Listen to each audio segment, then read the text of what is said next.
Salary कम भी रहनी चाहिए।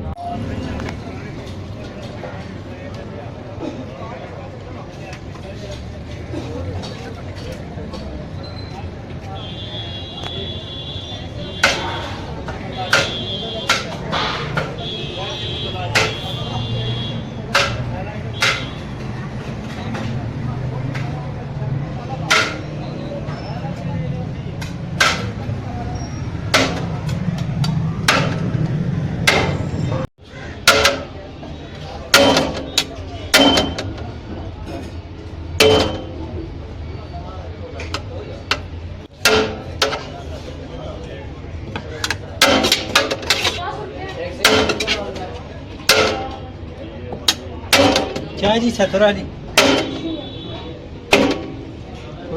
ਚਲੋ ਬਣਾਣੀ ਆ ਸੀ ਬਣ ਗਈ ਤੁਹਾਡੀ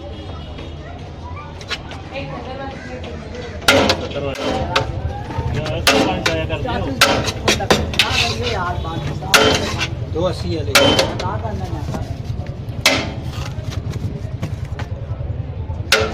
यार पानी नहीं यार पानी आ रहा है।